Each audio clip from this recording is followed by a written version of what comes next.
आज आपके बीच में हूँ अपनी बात रखने के लिए।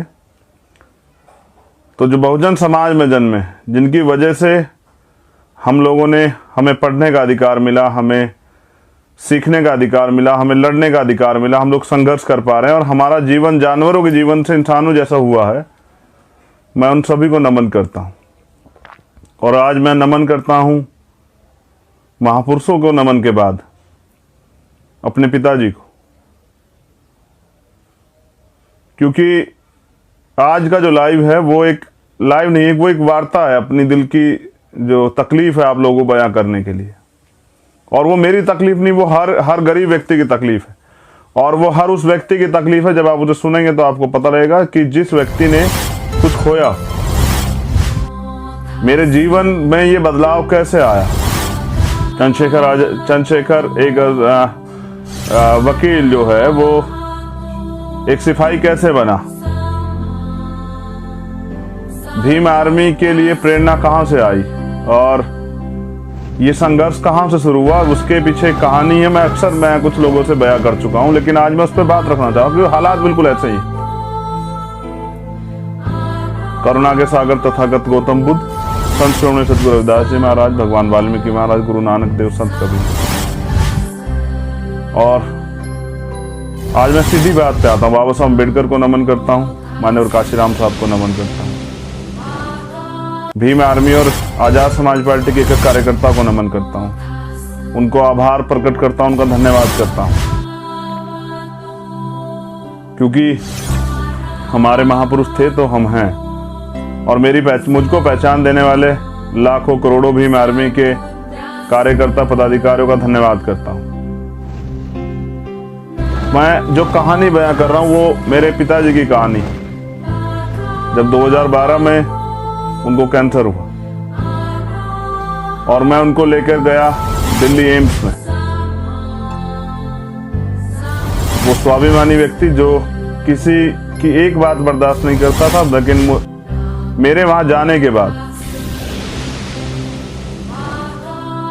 पहली बात तो सरकारी हॉस्पिटल, जहां उम्मीद है कि हम गरीब लोग भी इलाज करा सकते हैं, और फिर एम्स जिसका दुनिया में नाम, भारत में तो नाम है, दुनिया में भी एम्स का नाम। लेकिन जब मैं वहां गया तो यकीन मानिए कि इस महामारी जैसे हालात तो नहीं थे, लेकिन तब भी वहां पर बेड नहीं था। फर्श पे मैंने अपनी बाजुओं में अपने पिताजी को लिटाया हुआ था और मैं तकलीफ में था, रो रहा था और ये उम्मीद कर रहा था काश कोई नेता मेरा जानकार होता तो शायद मेरे पापा यहाँ एडमिट हो जाते। वो कोशिश कर रहा था कि एडमिट हो जाए, लेकिन बड़े प्रयास के बाद भी वो एडमिट नहीं हो पाए। वो पल मेरे लिए दुखद था। अगर मेरे पापा एम्स भर्ती हो जाते तो शायद वो बच जाते, उनकी जीने की इच्छाएं थी, लेकिन मैं उनको बचा नहीं पाया। लेकिन उस दिन मैंने ये फैसला जरूर लिया था कि मैं किसी गरीब को इस इलाज की कमी कारण मरने नहीं दूंगा। मैं इस व्यवस्था को चैलेंज करूंगा, इस व्यवस्था के खिलाफ लड़ूंगा, देश में समाज में जो बुराइयां उनके खिलाफ खड़ा हो जाऊंगा और अपने साथियों के साथ मिलके उनको बदलने का प्रयास करूंगा। क्योंकि कोई भी परिवर्तन वो ज्ञान, उसकी पहली सीढ़ी है ज्ञान, ज्ञान से एजुकेशन से ज्ञान, ज्ञान और ज्ञान से शक्ति, और शक्ति से होता है परिवर्तन। तो बाबा साहब अम्बेडकर ने कहा एकता में शक्ति, इसलिए संगठन बना। और ये जो भ्रष्ट राजनीति, ये आज के हालात पे बात कर रहा हूं। मैंने अपने पिताजी तो खो दिए, लेकिन मैंने चाहा है कि और गरीबों के साथ ऐसा ना हो, इसलिए हम लोग लड़ रहे हैं। और ये बात आज के माहौल में आप खुद चेक करें, जिन हॉस्पिटलों के बाहर से जो वीडियो आ रही है, शमशान में क्या हालात हैं, कब्रिस्तान में क्या हालात हैं, आपके घरों पे क्या हालात हैं, आपके गांव में, आपके जिलों के अस्पतालों में क्या हालात हैं, मैं उस पर भी चर्चा करूंगा। लेकिन मैंने जो कहानी आपसे बयां की, ये मेरी लाइफ का जो चेंजिंग मोमेंट था, क्योंकि मैंने अपने पिताजी से वादा किया कि मैं किसी भी कीमत पे यहाँ कॉन्स्टिट्यूशन में सारे अधिकार होने के बाद भी जिस तरह का भेदभाव गरीबों और अमीरों के साथ और फिर जाति की तमाम तरह की समस्या है, मैं इसको चैलेंज करूंगा, मैं इसको लड़ूंगा। और फिर माननीय अध्यक्ष जी और हमारे तमाम साथियों का धन्यवाद करता हूं जिन्होंने मुझे ताकत दी, मुझे हिम्मत दी और मुझे चुना, मेरे ऊपर भरोसा दिखाया। तो मैं यकीन मानिए, मैं जब मेरा भरोसा टूटा कि ये लोग नहीं कर पाएंगे, और लाखों लोगों ने जब मुझसे कहा कि आप कर सकते हैं, क्योंकि मान्यवर काशीराम साहब ने कहा कि मुर्दा लोग मिशन नहीं चलाते और जिंदा लोग रुकने नहीं देते, और उन्होंने ये भी कहा तमन्ना अगर सच्ची हो तो रास्ते हजार होते हैं, और तमन्ना अगर झूठी तो बहाने हजार होते हैं। हमारी तमन्ना सच्ची, ये गुलामी की बेड़िया, ये गैर बराबरी की बेड़िया, ये असमानता की बेड़िया कटनी चाहिए। तो इसलिए मैंने कहा कि आज का जो मेरा लाइव है वो सिर्फ किसी एक जाति, किसी एक वर्ग, किसी एक समाज के लिए नहीं, देश के लिए। और मैं अब चुनिंदा मुद्दों पे आपकी बात रखूंगा, अपनी बात रखूंगा और आपसे, और लंबे समय तक आज आपसे बात करूंगा। अगर आम आदमी मास्क नहीं लगाएगा तो उस पर जुर्माना लगेगा, और यूपी में तो अगर दोबारा मास्क नहीं लगाएगा तो 10,000 रुपए का जुर्माना। और क्या योगी बाबा जी ने 10,000 रुपए का रोजगार दिया नौजवानों को? चलो मैं मानता हूं कि वो मास्क उनके लिए जरूरी है, आप तो रैलियों में नहीं लगाते, आपकी पार्टी के लोग तो नहीं लगाते। चलो खैर, मैं ये भी मान लेता हूं कि भाई साफ सरकार है, सरकार कानून में सरकार के लिए छूट है, क्योंकि सत्ता का जो दुरुपयोग वही तो आप कर रहे हैं। लेकिन मैं पूछना चाहता हूं कि इस 71 साल की राजनीति में तमाम पार्टियों की सरकारें रही, तमाम नेता रहे, मैं जानना चाहता हूं देश से कि आप बताएं देश के लोग मुझे कि अगर हॉस्पिटल में बेड ना मिले, हॉस्पिटल में दवाई ना मिले, हॉस्पिटल में आईसीयू बेड ना हो, हॉस्पिटल में वेंटिलेटर ना हो, हॉस्पिटल में जो बुनियादी जरूरतें हैं, मेडिकल फैसिलिटी वो ना हो, तो सरकार पे कौन जुर्माना लगेगा? कौन सी सरकार जवाब देगी इसका? हम लोग किससे सवाल करें? हम लोग किसको पकड़ें? हम किससे बात करें? और इन सब कमी के कारण जब हमारे अपने लोग हमारे बीच से चले जाएंगे जो बच सकते हैं, जब ऑक्सीजन नहीं होगी तो इतने लोगों की जान जा रही है, इनकी जिम्मेदारी किसकी है? ये सरकारी तंत्र बना किस लिए था? ये लोकतंत्र तो बना इसलिए था, ये एडमिनिस्ट्रेशन, ये बुनियादी जितना भी सिस्टम बना इसलिए तो बना कि अंतिम व्यक्ति को भी सुविधा दी जा सके, अंतिम व्यक्ति को भी जो है वो सुविधाएं, वो अधिकार मिले जो सभी लोगों को है। तो हम लोग किससे सवाल करें? आम आदमी किसके पास जाए? आम आदमी किसका गिरबान पकड़े? किससे सवाल करे? किसके आगे अपना दुखड़ा रोए? किसके आगे आंसू बहाए? किसकी गाड़ी के आगे लेटे? सीएम की गाड़ी के आगे, पीएम की गाड़ी के आगे? कहां जाए आदमी जब वो अपनों को खोता है? ऐसे समय में कौन जवाब देगा? मुख्यमंत्री जवाब देंगे, प्राइम मिनिस्टर जवाब देंगे।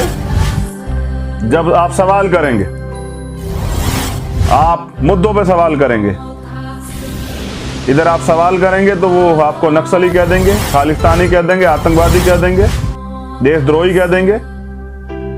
आप सवाल करोगे मुद्दों पे तो वो ले आएंगे धर्म, वो ले आएंगे छदम राष्ट्रवाद, वो ले आएंगे हिंदू मुसलमान, वो ले आएंगे, अगर इससे भी काम नहीं चल रहा तो वो ले आएंगे भारत पाकिस्तान, वो ले आएंगे शमशान कब्रिस्तान। ये सब बातें लाके और मुद्दों को पीछे हटा देंगे। ये देश की जो है ये आम समस्या है। ये जो मैंने कहा आपसे, जब भी आप सरकार सवाल करोगे तो सरकार, मीडिया के लोग इस पर चर्चा कर देंगे। अभी तो आप आने वाले कल में देखना कि जैसे चुनाव खत्म होंगे तो हो सकता है कि मीडिया गायब ही कर दे इस मुद्दे को, मीडिया दिखाए ना, क्योंकि आपको तो वही पता लगता है ना जो मीडिया दिखाती है देश के लोगों को। सोशल मीडिया वाले तो नहीं जा सकते हैं कि क्या क्या अस्पताल के अंदर हो रहा है। अब तो हालात भयावह हो गए हैं, डरावने हो गए हैं। और चोर बाजारी तो देखिए कि लाशों से भी पैसे वसूले जा रहे हैं। आप खुद देख रहे हैं कि क्रिमिनेशन के नाम पे, अंतिम संस्कार के नाम पे किस तरह लूट मची हुई। ये वही लोग हैं जो आपको भगवान से मिलाते हैं, जो आपकी बात भगवान से करते हैं, और इनको अपना घर चलाने के लिए आपकी लाशों से भी पैसे चाहिए। सवाल ये नहीं है राजनीति किस लिए, इसका उद्देश्य क्या है। राजनीति इसलिए है कि प्रदेश में या देश में रहने वाले अंतिम व्यक्ति को भी वो सुविधाएं मिले जिसका वो हकदार, भारत का नागरिक होने के कारण। कौन सी सरकार दे रही है, किस सरकार ने दिया, और सरकार क्यों नहीं दे रही है। कॉन्स्टिट्यूशन देता, मैं तो अपने भाषण में भी कहता हूं कि रोटी, कपड़ा, मकान, चिकित्सा, शिक्षा, सुरक्षा, रोजगार और न्याय, ये 8 चीजें कॉन्स्टिट्यूशन देता है। सरकार की जिम्मेदारी बनती कि दे, लेकिन क्यों नहीं देती सरकार है, क्योंकि उनको पता है ना जब वोट का समय आएगा तो हम हिंदू मुसलमान पे बात करेंगे, हम मंदिर मस्जिद पे बात करेंगे, हम भारत पाकिस्तान पे बात करेंगे, हम शमशान कब्रिस्तान पे बात करेंगे, हम धर्म पे बात करेंगे और धर्म की अफीम चटाएंगे लोगों को। तो ये डरावना है। हमें एजुकेशन पे बात करनी चाहिए लेकिन सरकार धर्म की बात करेगी। हम रोजगार की बात करेंगे, सरकार जो है राष्ट्रवाद की बात करेगी। हम बेहतर इलाज की बात करेंगे, हॉस्पिटल की बात करेंगे, अस्पताल बनाने के, अस्पताल में सुविधा की बात करेंगे तो वो मंदिर मस्जिद पे बात करेगी। हम बात करेंगे महिलाओं की सुरक्षा पे तो वो बात करेगी भारत पाकिस्तान पे। ये मीडिया का चरित्र है जिसको कहते हैं लोकतंत्र का चौथा स्तंभ है। हम बात करेंगे सुविधाओं पे जो अंतिम व्यक्ति को मिलनी चाहिए तो सरकार बात करेगी, सरकार कहेगी कि आप देशद्रोही हो, आप आतंकवादी हो, आप खालिस्तानी हो, आप नक्सली हो, झूठे मुकदमे लगाएगी, जेल डाल देगी। चुनाव, मोदी जी, अमित शाह जी चुनाव प्रचार नहीं रोकेंगे, वो चुनाव पे भी बैन नहीं लगाएंगे, चुनाव रोकने की बात नहीं करेंगे।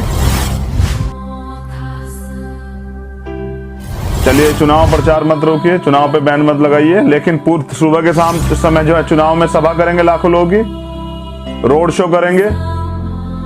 इनकी तो भाजपा के लोगों की तो इंसानियत भी चली गई। अमित शाह आज भी रोड शो कर रहे हैं और शाम को आके प्राइम मिनिस्टर कहेंगे कि 2 गज दूरी, मास्क का जरूरी। और आपकी रैलियों में जब आप लाखों लोगों के साथ रैलियां कर रहे हैं, रोड शो कर रहे हैं, तब यहां ये बुनियादी जो मुद्दा है, ये भाजपा के लोग जो हैं, आरएसएस के लोग हैं, सत्ता के भूखे लोग, जिनको लाशों पे मिले, जिनको झूठ बोल के मिले, जिनको लोगों को गुमराह करके मिले, जमूले बोलकर मिले, इनको सिर्फ सत्ता चाहिए और इसलिए इनको चुनाव चाहिए। जब WHO ने गाइडलाइन जारी कर दी थी कि ये जो सेकंड इसकी वेब आएगी, ये जो दूसरी बार इसका प्रकोप होगा, दूसरी बार जब ये फैलेगा तो ये बहुत विनाशकारी होगा। तो पिछले 1 साल में सरकार ने किया क्या? PM केयर फंड का पैसा कहां गया? कितने ऑक्सीजन के प्लांट लगे, कितने नए हॉस्पिटल बने, कितने वेंटिलेटर तैयार हुए, कितने ICU के बेड बने, कितने जो अन्य इक्विपमेंट है वो तैयार हुए, ग्लव्स, सैनिटाइजर्स और मास्क, सब चीजें। और गजब की बात तो देखिए कि भारत में वैक्सीन की शॉर्टेज है। यहाँ तो सरकार ने कह दिया कि पहले जो 157 रुपए में सरकार को मिल रही थी वो 600 रुपए में, 500 रुपए में जाएगी। तो ये मोदी जी तो अभी पिछले साल से दुगनी बांग्लादेश को और पता नहीं किस किस देश को, पाकिस्तान को भी इनको भेज रहे थे ऑक्सीजन।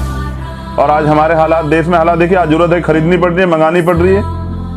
तैयारी क्या है सरकार की? सरकार वाहवाही लूटने के चक्कर में, सरकार जो है सत्ता में आने के चक्कर में, सरकार बनाने के चक्कर में, और ये सब चीजें कर रही है। इसका नुकसान किसे झेलना पड़ रहा है? आम आदमी को। और वो आम आदमी किससे सवाल करे, किस सरकार से पूछे? बड़ी बड़ी 3000 करोड़ रुपए की पटेल साहब की मूर्ति लगाने से गरीबों की जान बच जाएगी क्या?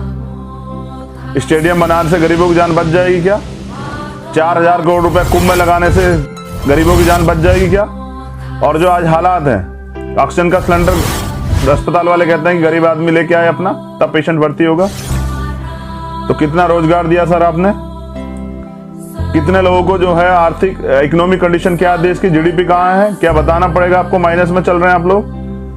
आम आदमी पे खाने को रोटी नहीं, वो कहां से लाके इलाज के लिए पैसे? और उसकी जिंदगी राइट टू लाइफ की कौन जिम्मेदारी लेगा? ये सरकारों के अलावा कौन पे 302 का मुकदमा क्यों ना दर्ज हो? क्यों माननीय सुप्रीम कोर्ट जो है स्वतः संज्ञान नहीं ले रहा है? ये जो अरबपति खरबपति बन गए नेता, इनके बड़े बड़े कार्यालय बन गए, ये जो पैसा कहां से आया इनके पास? ये लोगों पे दवाई के पैसे नहीं है, लोगों की जान की कोई वैल्यू नहीं है। बीजेपी को, भाजपा के लोगों को सरकार बनानी है, बंगाल में चुनाव लड़ना है। अगर उसमें कोरोना संक्रमण फैल जाएगा, लाखों लोगों की जान जाएगी, कोई मतलब नहीं है। इनकी जो हवस है, सत्ता की भूख जो है वो पूरी होनी चाहिए। तो मेरा आपसे भी ये कहना है कि आप, कुछ लोग जो हैं देश में निजीकरण पे बहुत खुश थे कि प्राइवेटाइजेशन हो रहा है, बहुत अच्छी बात है, होना चाहिए। ये लोग काम नहीं करते हैं, सरकारी वाले जो हैं ये हाथ पे हाथ धर के खाते हैं। और सर अब कौन सा प्राइवेट हॉस्पिटल आपको एडमिशन दे रहा है? अब तो आप सरकारी के भरोसे हैं। सारे अधिकारी कर्मचारी, वो गवर्नमेंट हॉस्पिटल हो या फिर वो पुलिस हो या प्रशासन के लोग हो, आप तो उनके भरोसे हैं। आपको तो प्राइवेट चाहिए था।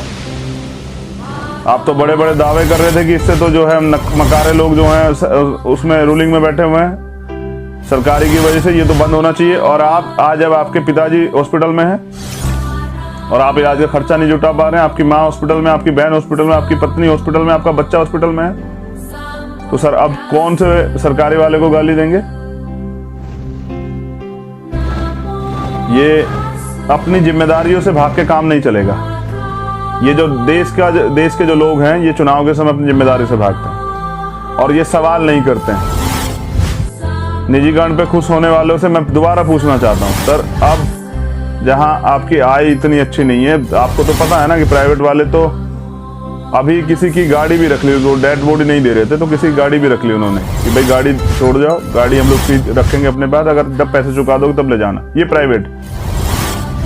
और आज अगर आप प्राइवेट में हैं, आपकी बीवी बीमार है तो आपको छुट्टी चाहिए नहीं मिलेगी, आपकी माँ बीमार है तो छुट्टी नहीं मिलेगी।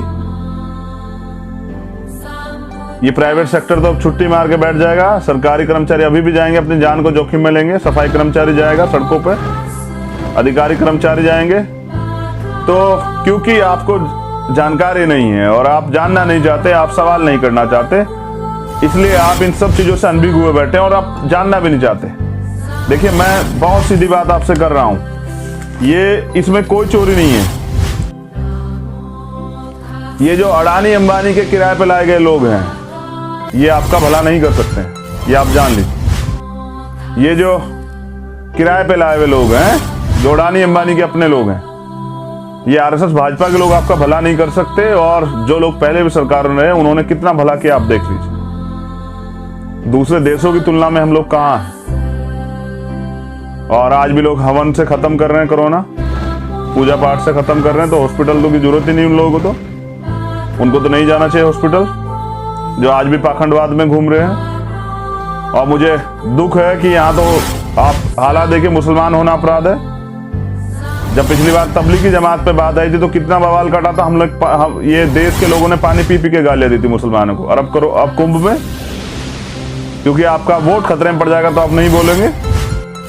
और जब कुंभ में बैठे हुए हमारे महामंडलेश्वर ये कह रहे हैं कि भाई ये तो रहेगा कोरोना, ये क्या नाम कुंभ, जब सरकार के लोगों की बात नहीं मानते तो आप मुकदमा तो दर्ज नहीं करेंगे उनके ऊपर, ना ही उनसे सवाल करेंगे, ना ही पुलिस भेज के जोर जबरदस्ती करेंगे, ना ही उनको जो है जेल में डालेंगे, क्योंकि आपका हिंदू वोट खतरे में पड़ जाएगा। तो वोटों के सौदागरों को मैं पूछना चाहता हूं कि भाई आप आम आदमी की जान क्यों खतरे में? क्योंकि जो वहां गया है कुंभ में और वो कुंभ से आएगा और जाएगा जनता के बीच में, तो अगर उससे संक्रमण फैलेगा तो कौन जिम्मेदार होगा? इसकी जिम्मेदारी कौन लेगा? कोई विपक्ष के लोग रैली नहीं कर सकते हैं, विपक्ष के लोग रोड शो नहीं कर सकते, विपक्ष के लोग नहीं निकल सकते, उन पर मुकदमे दर्ज हो जाएंगे। लेकिन आप तो सही पे भी सवाल नहीं कर सकते हैं। तो कुंभ से आस्था की चटनी से मुक्ति तो हो सकती है, आपकी आत्मिक मुक्ति तो हो सकती है, लेकिन क्या उसके बाद जो हो रहा है उसकी जिम्मेदारी कौन लेगा? प्रधानमंत्री या वो धार्मिक गुरु या तमाम लोग? कौन लेगा जिम्मेदारी? क्योंकि आम आदमी तो ले नहीं सकता। मैं कैसे ले सकता हूं? मेरे पास तो कलम ही नहीं है, वो कलम की ताकत। मैं सरकार में होता तो मैं होने ही नहीं देता सब चीजें। हमारी तो बुनियाद पहले, क्योंकि हम जानते हैं, हम उस वर्ग से आते हैं, गरीब वर्ग से, जहां दिक्कत है 90% इस देश के गरीब लोगों के लिए। हम तो उनके लिए सोचते, जहां होते, जिस क्षेत्र में होते, जिस स्टेट में होते, वहां के लिए सोचते। कि अगर भविष्य में ऐसा हो जाए तो फिर क्या होगा। हम तो सरकारी स्कूल में पढ़ने वाले लोग, हम तो उन पे ध्यान देते जहां से देश को मजबूती देनी। तो ये हालात हैं और इस हालात के कारण मैं याद दिला रहा हूं और मैं अपने साथियों से कहना चाहता हूं कि हम 25 तारीख को हिसाब मांगे हरियाणा सरकार से। रमन वाल्मीकि भाई की हत्या हुई थी जेल में, 1 साल हो गया 25 तारीख को। मैं उनको भी नमन करता हूं, लेकिन इंसाफ नहीं मिला अभी तक। तो 25 तारीख को हम हरियाणा सरकार से जवाब मांगेंगे कि क्या हमें, हमारे साथ अन्याय अत्याचार होगा तो क्या हमें न्याय नहीं मिलेगा। जो कॉन्स्टिट्यूशनल राइट है, हमारा लोकतांत्रिक संवैधानिक अधिकार, राइट टू लाइफ, और न्याय भी हमारा जन्मसिद्ध अधिकार है, वो नहीं मिलेगा। तो रमन भाई के परिवार के हौसले टूट गए, लेकिन मैं उनसे भी निवेदन, हौसले नहीं तोड़ने। हम लोग जब तक न्याय नहीं मिलेगा इस लड़ाई को लड़ते रहेंगे, हम आपके साथ हैं सब लोग। तो 25 तारीख को उनके लिए न्याय की मांग भी करेंगे। लेकिन मैं नौजवानों से, जो 51% नौजवान है देश के, मैं उनसे अपील कर रहा हूं, वो हमारी बहनें हों, वो हमारे नौजवान साथी, युवा हों, पुरुष हों, कि अगर आप इस भ्रष्टाचार की राजनीति से, आप इस दोगली झूठी धर्म की चटनी वाली राजनीति से, आप अगर देश के अच्छे नागरिक हैं, देश को आगे बढ़ाना चाहते हैं, देश को के नाम को रोशन करना चाहते हैं, तो आपको राजनीति में हिस्सेदारी तो करनी पड़ेगी, वरना अयोग्य लोग ऐसे ही शासन करेंगे और देश बर्बाद होता रहेगा। उनके एजेंडे में सब चीजें है ही नहीं। तो मैं ये भी कह देता हूं कि भाई, बहुसंख्यक होने से भी परिवर्तन नहीं हो सकता। परिवर्तन होने के लिए तो आपको जागरूक होना पड़ेगा, आपको शिक्षित होना पड़ेगा, आपको जो है वो स्वाभिमानी बनना पड़ेगा, आपको जागरूक रहनी पड़ेगा और आम आदमी को जागरूक करना पड़ेगा। लोगों को बताना पड़ेगा कि लोकतंत्र किस लिए और सरकारें किस लिए हैं। तो मैं आपसे अपील कर रहा हूं कि एकजुट होकर सरकार के खिलाफ लड़े, और उन सब सरकारों के खिलाफ लड़े जहां जहां आप ये भी देख लीजिए कि देश के कौन से प्रदेश में हालात बहुत सामान्य है, जहां सारी सुविधाएं, यानी कि सारे लोग भ्रष्ट हैं। तो उन सब के खिलाफ आपको लड़ना होगा। और मैं युवाओं से, देश के युवाओं से आह्वान करता हूं कि एकजुट होके, क्योंकि बाबा साहब अम्बेडकर ने भी कहा कि जब मेरे हित में और देश हित में टकराव होगा, मैं दोबारा से इस लाइन को दोहराता हूं, ये लाइन अंत की लाइन, कि जब मेरे समाज के हित में और देश हित में टकराव होगा तो मैं अपने समाज के लिए खड़ा रहूंगा, और जिस दिन देश हित में और मेरे हित में टकराव होगा तो मैं देश के लिए खड़ा रहूंगा। तो आज मैं देश के करोड़ों नौजवानों से कहना चाहता हूं कि एकजुट होके इन झूठी, दोगली और ये जो सरकार है, जो जिनके एजेंडे में ये नहीं है, उनके खिलाफ लड़ने का काम कीजिए, एकजुट रहिए। मैं आम जनता से भी अपील करूंगा, लेकिन उससे पहले मैं देश के झूठे प्रधानमंत्री से अपील करता हूं कि लाखों किसानों की जिंदगी के साथ मत खेलिए सर। आप प्रधानमंत्री, देश के प्रधानमंत्री, हम सबके प्रधानमंत्री,